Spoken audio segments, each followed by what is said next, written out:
Hey guys, so I wanted to come on here and give you my thoughts on something that I discovered recently. As a matter of fact, the Twitter page for it went up this month, and it is called The Complete History of Sonic SatAM. It is a project, a book project, believe it or not, being worked on by a fellow fan named Jacob Berkley. And Jacob, I guess, decided to start working on this. Not this month, not just this month or anything, but I believe just by what I'm reading and stuff, the information I'm going by here. He started to work on this, months prior, along with some other people. Now, according to the synopsis on his Twitter page, because he actually created a Twitter page for the book called The Complete History of Sonic SatAM, and the Twitter handle, is at SatAM Historian. This is the synopsis he put on his Twitter page to kind of describe what the book is going to be like. And this is what he says about it, and I quote: a novel compiling the complete history of the cult classic Sonic SatAM, from its inception, revival attempts, and its amazing fandom. Now, his Twitter handle is at Jacob Berkley 1. That's Jacob Berkley 1, numeral 1, that is. Now, he has gone on record by saying that he and those working with him on the book have gathered as much information as they could so far, downloading, researching and all that, getting in contact with people here and there, that they have gathered, enough, so far, not a lot, but just enough information so far to kind of get, I guess, a foundation, a footing, if you will, established as to, what the book is going to be like and how the book's going to go. Now, he does go on to state that in one of the first tweets he puts on the Twitter page for the book, this is what he says, and I quote: the Complete History of Sonic SatAM is a book going over the entire history of the cult classic Sonic the Hedgehog series, from its inception to its cancellation, to the various revival attempts and the fandom which wouldn't let it die. Which is a pretty good analysis of saying, hey, this is what we want to do. Analysis of saying, hey, this is what this book's going to be about. Now, he does put in some more information that kind of relates to Sonic SatAM and everything. Like, it looks like, for example, right here, about an hour ago, he tweeted information about the 2013 live-action Sonic fan film, which had Jaleel White, who did the voice of Sonic in the cartoons in the 90s, reprising his role for the fan film, which was released by Blue Core Studios. Now, this fan film, of course, had appearances by some very established internet personalities like the Angry Video Game Nerd, Black Nerd Comedy Andre Meadows, Nostalgia Critic Doug Walker, you name it. Belento Floss, I think, was in there as well. Now, he has been documenting over the past a couple of hours and days, a lot of information that he's, like I said, trying to gather to get this book off and running, and hopefully out to the public, if you will, sooner rather than later.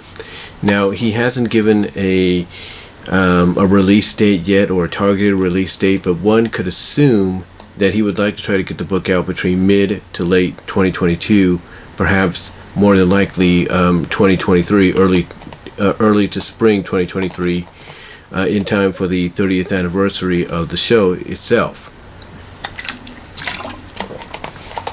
So that basically is, a date that I'm pretty sure a lot of us can assume, a time frame anyway, a lot of us can assume that he would like to try to target. But basically, he goes on to state in several tweets over the past couple of hours, that he's gathered some information, like he's recently purchased books like Sonic the Hedgehog and Gang, look and find Sonic the Hedgehog, which are very SatAM related with the characters involved in there. He even goes on to state about 4 hours ago, seeing as though this is now 4:07 p.m. Pacific on this Friday the 13th, he goes on to state that some people have started using screenshots production, or some people, I should say, this is what he says, and I quote, about 4 hours ago. He says that some people have stated using screenshots, production art, etc. may fall under fair use, and that he, Jacob, and his team may not need permission from the rights holders to use it. Now, he does go on to say that he and his team already did email WildBrain, who currently owns the distributing license for the 1990s Sonic cartoons. But he also just messaged both a lawyer and someone doing a similar history of book to get their opinions on whether it's fair use or if he should attempt to acquire permission from the rights holders. And what he's saying by that is the fact that he's gotten in contact with WildBrain to... What? Sorry about that. Anyway, like I said, what was I? Oh yeah. He basically stated that fans had gotten in contact with him, or other people online had gotten in contact with him and told him that, you know, he could use basically screenshots, production art, etc., and it would fall under fair use, and he doesn't need to get permission from anybody to do that. But he has stated that he and his team has already emailed WildBrain HQ, who currently owns the rights to the 1990 Sonic shows, to possibly try to, you know, get the okay to, you know, to put some screenshots, production notes, and all that, you know, behind the scenes information into the book to try to make it feel as complete as possible, if you will. Now, he has also gone on to say that, as I was mentioning before I got interrupted there, and I do apologize for that, he does go on to state that he's also messaged both a lawyer and someone doing a similar history of book to get their opinions on whether it's fair use or if he should attempt to acquire permission from the rights holders, who are currently, like I said, WildBrain HQ, the people behind the new Sonic Prime series that's going to be on Netflix, I should say. Excuse me. He goes on to say, in fact, 6 hours ago, he even tweeted that he just emailed WildBrain HQ about receiving permission / a license to use screenshots and images of the SatAM series in the novel. He says, though, if he is unable to obtain one, which is a license, a permission license, if you will, that, okay, this is what he says. He says basically, because as I mentioned, he talked about emailing WildBrain, and again he confirms this about a couple of hours earlier prior to that tweet that said he did get in contact with WildBrain after some people had stated that he didn't really need to do that. He says that, you know, if he is unable to obtain one, which is a permissions license to use screenshots and images of the show in the novel, that if he's unable to obtain one, there may be not a whole lot of images from the show in the book, but all the written history will still be present. So in other words, it would just be like, let's say, like this, kind of, you know, where, you know, you got some images, but it's mostly like only few and in between. It's like you just get mostly text, and the images you get are here and there. So that's basically what he's saying, is that, you know, he may have to result to having a book that only has a few images, you know, scattered through, you know, throughout it, and most of it's going to be written. Let's see what else he says. He also states that if he needs a lot of money to receive a license, a Kickstarter / Indiegogo may be needed in order to complete the book and make it the best it can be. But again, he's not entirely sure yet. All depends on what WildBrain says. Now, somebody replied to him by saying that, they're no expert on copyright law, but wouldn't it fall under fair use because it's being used for educational purposes, which is a fair point. If you're, and that's the one thing a lot of people don't, like about YouTube or any other video sites that do something similar, because of the fact that when they do these video projects and all that, and then they get claimed, they're like, what's the purpose of claiming us when we're doing this for educational purposes or whatever, or just trying to show our love for certain characters and certain franchises by doing like fan videos and all that. So this person does bring up a good point, since it would, by using the screenshots and everything, it wouldn't be, illegal. It would be in the fair use category, because because basically the book would be educating people on the history of Sonic SatAM. And for those that have always wondered why do people keep Sonic SatAM in such high guard, this book would basically give them an idea based on the history of the show as to why that is. Now, Jacob does reply by saying he thinks so, but he may want to ask for permission just to be safe. So in other words, what Jacob is saying, Jacob and his team, I should say, are saying, is that they don't want to take a chance that if they do this without, contacting WildBrain, to, who owns the distributing rights and everything, basically the entire account, basically all the information behind the scenes and all that of SatAM, he doesn't want to take a chance that if he goes on and does it without asking them, that he could risk some kind of legal issue that would delay the book even further. And then one person says, hey, you can always hire an artist to help you out, kind of like, basically artistically show you what the characters look like and everything. But getting back on track here, and I do apologize for the interruptions. That's what happens when you live with family and stuff. You gotta work around that. But anyway, he goes on to basically state that he and his team are doing whatever they can, gathering as much information as they can to get this project off the ground, to get this book to become a reality. Now, like I said, I don't know exactly what his release date is going to be. Like I said earlier, I'm assuming he'd like to try to target mid to late 2022, maybe even 2023. At the at the most legit, realistic time frame, because of course that ties into the 30th anniversary of the show. So we'll see. But again, this is a very ambitious thing to do. But like I've said. Well, not like I said, but as I've said in previous attempts to do this video, or do this topical video without interruption, and as I've said many times before, when it comes to these kind of things that you do, you always have a lot of obstacles to overcome. Some are easier to overcome than others.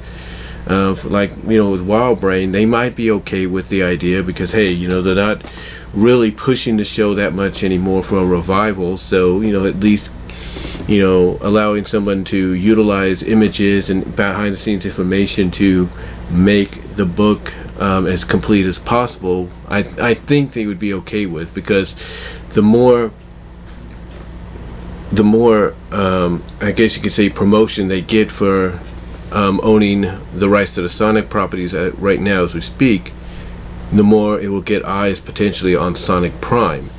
And that's one thing I think Jacob and his team have to look out for as well, that if WildBrain gives the okay, that the one thing WildBrain may ask in return is, at the end of the book, maybe even the middle of it, but at the end mostly, they put in advertisements for Sonic Prime. That's the only thing I think they may ask in return for allowing him to do, or to utilize, I should say, the images and stuff, the information he would need to make this book as complete as possible. But we'll have to see what happens. Then of course you have Sega you have to worry about or think about as well. And some people would assume that Sega of America would be more easygoing about letting something like this happen. But then you have the other Sega divisions like Sega of Japan, Sega of Europe and all that may have a say in the situation and want to basically state that, hey, you don't have the right to do this, we never gave you permission, we're gonna do this to you, we're gonna do that to you, and there's a whole bunch of stuff you have to worry about in the long run. But honestly, I think he might make I would say this way, between the two obstacles, I think he'll have an easier time with Wild Brain HQ than he would with Sega, because if he has to go the Sega route, if you will, I think it'll be a lot harder, even if it's Sega of America. Now, as I mentioned, they are trying to get as much information as they can. They've gotten enough so far as a starting point, if you will, for what they want to do. So he does say some other things as well. He does bring up as far as let me see here. Excuse me, just drank some Mountain Dew, of course. Just drank some Mountain Dew to keep me going, I should say. But anyway, let's see if we can find something at the beginning. Let's see. Trying to find some stuff here, guys. Let's see. Okay. Let's see. Okay, here's what he says right here. This is back on August 7th. He said, "Spend a few hours trying to decipher the mess that is the two Portuguese SatAM dubs and everything, because of course, like any show, Sonic SatAM was distributed all across the world on home video. So he's doing a lot of information. He's looking into the dubs and everything, like Portuguese, Chinese, Japan, Mexico. It definitely tells you how committed he is to making this book a reality and getting as much information into the book, as possible to make it feel as complete as it can be. Let's see. So yeah, he's basically the Twitter account, the Complete History of Sonic SatAM Twitter account. It's basically been uploaded or created to give people an update, daily, if not bi-daily or weekly or bi-weekly, on the progress of the book. Now, again, he's doing as much as he can, and to get all the information he can get from a behind-the-scenes standpoint, from the concept art to, like I said, the various different dubbed versions of the show across the world, things like that, including the potential of what would have been, Ben Hearst's version of Season 3, which is now being continued by Team Season themselves, which is SEA3ON. That's numeral 3, by the way. So yeah, they're doing a lot. They're doing probably more than I would expect anybody to do, working on a history book, a history of a book, if you will, on a show or a franchise in this case. Now, the other thing though that makes it a little hard to potentially, I wouldn't say necessarily hard, but I would say basically makes it a little tricky to kind of get this into an official or semi-official capacity is, like I said earlier, it could be Sega. And not just Wild Brain, but it could be Sega, which in the end I think would result in this book being not just a complete history of Sonic SatAM, but underlined in parentheses, the unofficial complete history. In other words, it's the complete history from what they've been able to gather, interviews and all that. But because Sega, didn't give the okay, it'd be unofficial. And the positive on that is there's a lot of unofficial history of books, unofficial guidebooks, if you will, and all that out there that do sell very well. They go on to become bestsellers, if you will. And I'll be positive here and say that if this, goes the direction that he's hoping it's going to go, that this could be a bestseller. This will sell very well. And it might inspire someone like Jacob or anybody else working with him on this to maybe do a history of, a complete history of book of, let's say, Sonic Underground or Adventures, maybe even Sonic X. So, the possibility is there, if this is a success, if you will, excuse me there, if this is a success, and I think it will be. And he's going on to say that he's going to talk about, like I said, even recently about 2 hours ago, and right now it's about 4:24 p.m. Pacific time. He's even going on to say that he's going to, tell the story or find out the story, or basically talk about the story in the book, the 2013 live action Sonic fan film, and more in the upcoming book. So he's going to touch upon that because that had Jolio White in it, and maybe find out some information that we didn't know. And that's basically what it is. That's basically what it is. It's going to be a complete guide to what we kind of know from a behind-the-scenes standpoint to what we didn't know. Like, there's some things that we may have not even knew about that's going to get touched upon. And hopefully we find out more, as time goes on, because one of the main chapter points in the book apparently is going to be about the revival attempts, and I would like to know whether or not they try to shop Sonic SatAM around to other networks for the third season to air.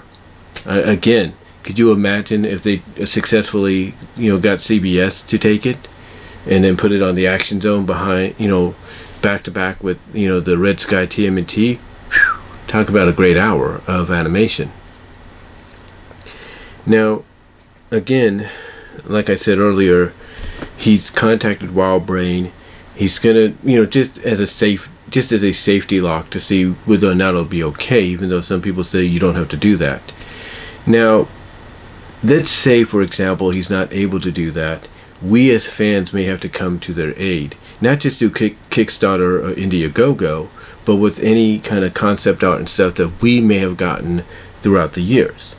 Now, for me, believe it or not, I actually bought some concept art and everything as time went on. Now, this here, I think this was given to me by Frank Hill, but I was surprised he had it. I think this was given to me by Frank Hill. This is ABC Photography Department 77, Sonic the Hedgehog Deke Entertainment, 1994. So this was made for promotional purposes for the second season, and it even has the label on there, cartoons, to categorize as to where it was going to be. So yeah, that's a promotional photograph for season 2. So if he needs help with something like that, I could probably scan something like this and send him that as well. This here, it looks like it's just a regular game photo of photography of Knuckles, if you will, but it looks like, as you can see on the back there, like it may have been meant for maybe the third season, because according to Ben Hurst in various interviews before he passed, he was planning to bring Knuckles in, and if you've read the season comic, the season web comic, which the animated version is going to be based on, Knuckles was intended to show up, because at the end of the first issue, which I'm assuming is also going to be the end of the first episode, they cliffhanger us on the fact that we're going to see the Chaos Emeralds, that Naugus knows about the Chaos Emeralds, and we're going to eventually now see them.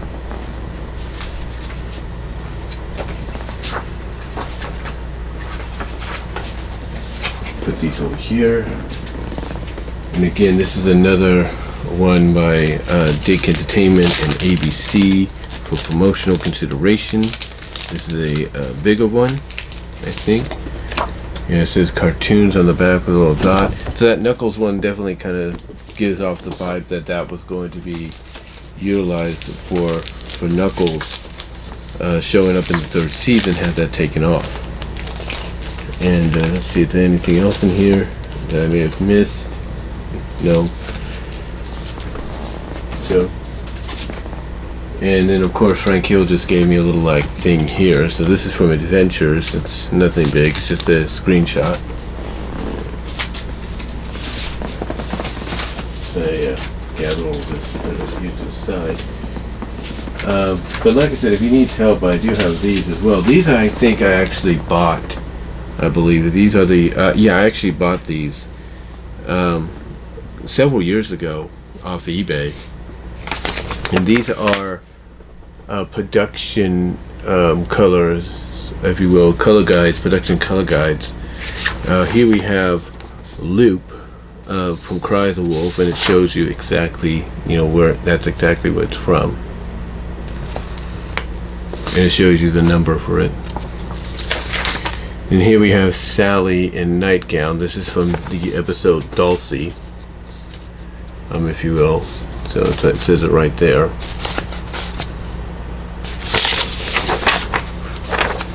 And then this is Bunny from The Odd Couple, Bunny in Bathrobe, if you will. So, and these are all production color guides, if you will. And then this here obviously is from Heads or Tails, because it was an animation sheet that they put on the board, as you can tell by the clipboard, as you can tell by the clip art on the bottom, right there. And this is Sally from Heads or Tails, if you will. So that's pretty cool. And then let's see what else I have in here. That's just another thing that he gave me. And then this is just another screenshot that he downloaded and everything. And this is from, of course, Fed Up with Antoine. This is when he's asking Bunny to teach him martial arts, because he's getting sick and tired of like being sidelined and all that, if you will. And then the rest is, yeah, I think that's about it. The rest is just like an animation cell and all that from Wildcats and everything. But yeah, that's a lot of the stuff that I have on the show itself. But you know, surprisingly, if you will.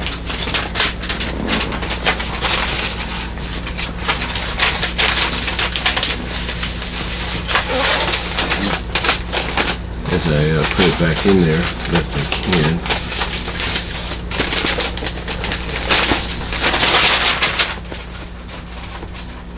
There we go. Yeah, but again, that's as much information as I have on it, surprisingly. And then, of course, I have this along with my unopened copy, which is in one of my autos behind me. And this actually came about because of the fans. You know, the fans, you know, especially Fantasy United for SatAM, got in contact with, you know, Shout Factory and Brian Ward, and he contacted them back. I think I even talked to him a bit online as well. And basically this was because of the release, and it's a complete series set, you know, by the fans, for the fans, you know, because it's got a lot of fan art and everything. And that's basically what, you know, this book may have to be eventually, if he can't get the okay, if there is any legal issues with him trying to, you know, get, you know, information, if you will, the production, basically a permission license, if you will, to utilize a lot of screenshots, behind the scenes information, production art, you know, scripts, you know, quotes from the SatAM Bible, stuff like that. So yeah, again, like I said, this may be where we come in, I should say, have to come in and help him out eventually, if, you know, if he does have trouble with Wild Brain, and they don't allow him to do it, or anything, allow him to do it, basically give him the permission license or anything like that, even though some people said he doesn't really have to do it. But anyway though, guys, it seems that, you know, in closing, it seems that Team Season, that's SEA numeral 3ON, or Season Animated, are not the only ones working on something to keep the SatAM legacy, or the legacy of Sonic SatAM, alive. We also have Jacob Berkley and his team working on a complete history of Sonic SatAM book slash novel, which he's even told me would probably be about 100 pages, if not more. I've kind of already helped him out a little bit by giving him the links to a couple of YouTube vids I have. One of the Sally character, the Sally in Sydney, the Sally Acorn character that walks around, that did the walk-arounds at the Sydney indoor park. I linked him to the 8K version, and then I also linked him to an 8K version of the 1992-1993 CES presentation of Sonic SatAM in the alternate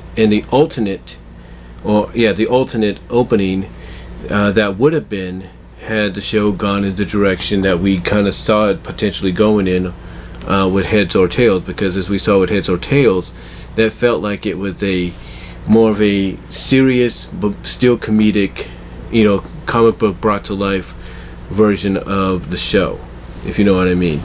Which again was where that picture, or that drawing of Sally, you know, comes from, if you know, that I showed you earlier. But yeah, gotta give the fan base a lot of credit, because, you know, we know that the 30th anniversary of the show is coming up within the year or so, and everybody is doing the damnedest, excuse my language, God, but their damnedest to really, you know, preserve the legacy as we head into its 30th anniversary. And I cannot wait to see how the first episode, based on the first issue of the season 3 story, looks like when it's done and everything, when it's complete. And I can't wait to read this book when it becomes a reality, and I truly believe it will. Whether or not he gets permission from Wild Brain, or he just doesn't have to worry about that, because again, a lot of people say he doesn't have to be concerned about that whatsoever, because it would be under fair use. But I got to give him credit. You don't want to take any chances, like I said earlier, just in case something does come up. So yeah, I can't wait for a lot of this to happen. Again, this may end up being, just my opinion, as much as Jacob and his team want to make it official or semi-official, I've got a feeling this might have to be an unofficial, or categorized, I should say, as an unofficial complete history. Like, it's the complete history from what he's been able to gather, along with help from fans and those that worked on the series and voiced characters. Even though it would be complete from that standpoint, that the unofficialness would come from the fact that it wasn't officialized or approved by Sega. So that would be the only, like I say, the only downfall. But again, like I said earlier, there's a lot of unofficial books out there that are histories of certain shows, guides to games and stuff that have sold very well, and I think this will be no exception. But let me know what you guys' thoughts are. I'll try to provide a link to the Twitter account down below, so you guys can see exactly what's going on. What are your thoughts on this complete history of Sonic SatAM book that is being worked on? Are you willing to help out with any information, or like protection cells and stuff that you may have in possession? And will you be willing, basically, to check out the book when it finally becomes available in the near future? And when do you think he's targeting it for release? Do you think it's going to be between mid and late 2022, or do you think it's more than likely a 2023 release? Let me know down below, as well as in the live chat during the premiere. Like the video, and I am out.